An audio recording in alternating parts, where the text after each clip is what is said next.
It was the finale that left millions of viewers staring at their screens in total disbelief, wondering if the voting system had suffered a catastrophic glitch.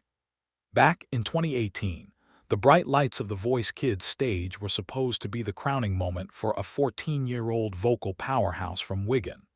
Lucy Thomas had spent weeks delivering performances that didn't just meet the standard of a junior competition, they obliterated them. When she stood there for the final verdict, the atmosphere was electric, yet the result would become one of the most debated losses in the history of the franchise. While the crown went elsewhere, a strange phenomenon began to unfold on social media within minutes of the broadcast ending. Fans weren't talking about the winner. They were demanding to know how a talent of Lucy's caliber could possibly be sent home. Rumors of a pre-planned exit began to circulate among the more skeptical corners of the internet, suggesting that the industry giants behind the show weren't ready for a singer who refused to fit into the typical bubblegum pop mold. This wasn't just a girl losing a contest. This was the moment the public realized that the talent show machine might be out of touch with actual talent. But while critics were busy writing her off as another runner-up destined for local theater, Lucy was already making a move that would bypass the traditional gatekeepers entirely. The failure in London was actually the catalyst for a global takeover that no one saw coming, and the industry's rejection only fueled a fire that would eventually burn brighter than any winner's trophy. Behind the closed doors of a small, independent label, a secret plan was being drafted that would essentially flip the bird to every major record executive in London. Most artists who leave a reality show find themselves trapped in development deals that go nowhere, but Lucy Thomas took a path that was as risky as it was brilliant. She aligned herself with Cavendish Records, a move that many industry insiders at the time labeled as career suicide for a rising star. Why go with a small independent when the majors were likely sniffing around? The reason, as it turns out, was total creative control. Rumors surfaced during this period that Lucy had turned down several mainstream offers because they wanted to auto-tune her voice and push her toward a generic pop sound. She refused to be another product. This independence allowed her to lean into the classical crossover genre, a territory usually reserved for veteran performers 3 times her age. By focusing on vocal purity over flashy production, she began to build a digital fortress. This was the era where the Wigan wonder transformed into a viral enigma. Every time she posted a video, the numbers didn't just grow, they multiplied exponentially. Her team understood something that the big labels didn't. A loyal, global audience is worth more than a single radio hit. As she sat in the studio in Lancashire, she was unknowingly building a bridge to fans in the United States, Asia, and beyond. Fans who were tired of the overproduced noise of the 2020s. It started as a simple upload on a Tuesday afternoon, but within 48 hours, it had become a digital wildfire that even the biggest tech algorithms couldn't contain. Every artist has that one lightning-in-a-bottle moment, and for Lucy, it was her rendition of Hallelujah. Now, this is a song that has been covered by everyone from Leonard Cohen to Bon Jovi, yet Lucy's version felt like hearing it for the very first time. The video didn't have any high-budget explosions or celebrity cameos. It was just a girl and a microphone, but it tapped into a global emotional frequency. As the view count ticked past 10, 20, and then 60 million, the music industry was forced to do a double take. Reports began to emerge of Lucy Thomas fever hitting the Philippines and the US, regions where she had never even performed live. This wasn't just viral fame, this was a shift in power. Speculation grew that major labels were scrambling to buy out her contract, but the independent wall she had built was too strong to crack. She had effectively bypassed the radio play requirement for superstardom. While her peers were chasing TikTok trends, Lucy was commanding an audience larger than most Grammy winners. The sheer scale of her digital footprint became a case study for YouTube automation and organic growth.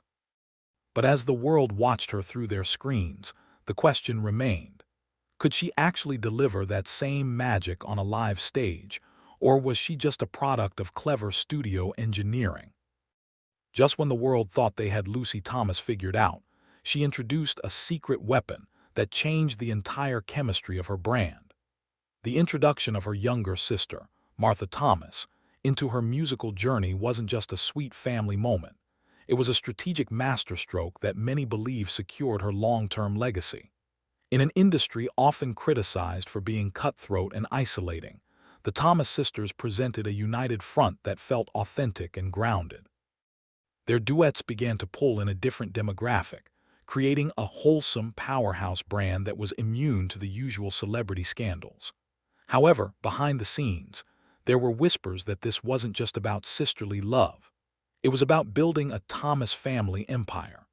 Martha's presence allowed Lucy to experiment with more complex harmonies and musical theater pieces, expanding her repertoire far beyond the ballad singer label.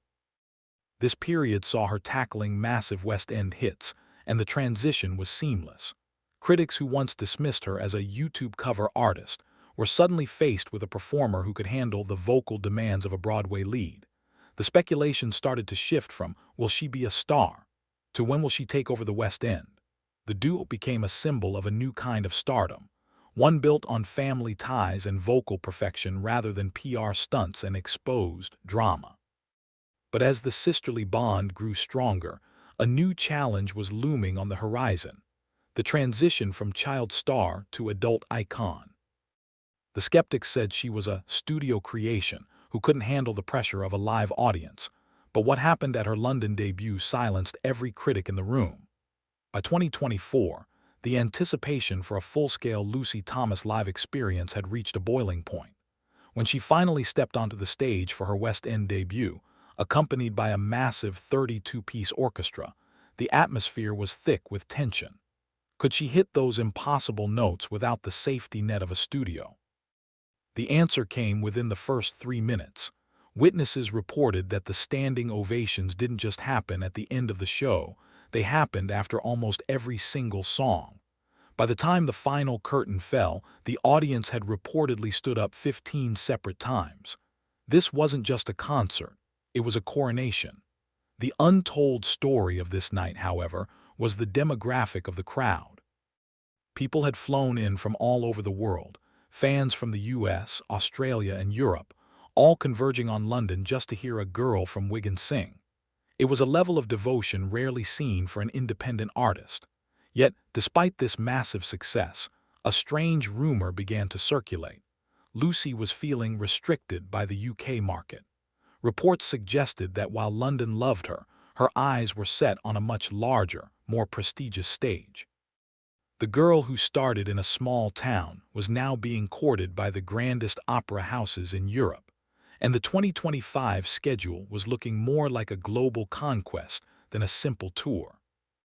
As we move into 2026, a series of mysterious tour announcements in Switzerland and France has led many to believe that Lucy Thomas is officially saying goodbye to her roots. The latest developments in Lucy's career have sparked a frenzy of speculation among her millions of followers. With major dates announced for Geneva and Annecy, the narrative has shifted from local girl made good to international classical icon. Why the sudden focus on the European continent? Some insiders suggest that the European market offers a level of prestige and old world respect that the UK's pop-heavy industry simply can't provide. There are even whispers of a massive, symphonic residency in the works, a move that would put her in the same league as legends like Andrea Bocelli. This isn't just about singing songs anymore. It's about building a legacy that will last for decades. The transition has been flawless, moving from a 14-year-old on a reality show to a 20-something global powerhouse with a brand that is scandal-proof. In an era where most stars are exposed for one thing or another, Lucy's greatest controversy is simply whether she's too perfect. As she prepares to take these massive stages in 2026, the world is watching to see if she can maintain that hometown soul while commanding the respect of the global elite. She has become the blueprint for the independent era, proving that you don't need a crown to be a queen, and you certainly don't need a TV show to find your voice. Lucy Thomas's journey from a defeated contestant in Wigan to a global phenomenon is more than just a success story. It's a warning to an industry that relies too heavily on formulas and marketability. She proved that the audience is smarter than the executives, and that raw, unfiltered talent will always find its way to the top, even if it has to take the long way around. As she stands on the verge of what looks to be a historic European tour, she remains an enigma, a superstar who doesn't act like one, and a loser who ended up winning everything. The untold story of Lucy Thomas isn't finished yet, but one thing is certain. The girl from Wigan didn't just find her voice. She forced the entire world to listen. It leaves us with one final, haunting question. In a world obsessed with the next big thing, are we ignoring the true icon standing right in front of us?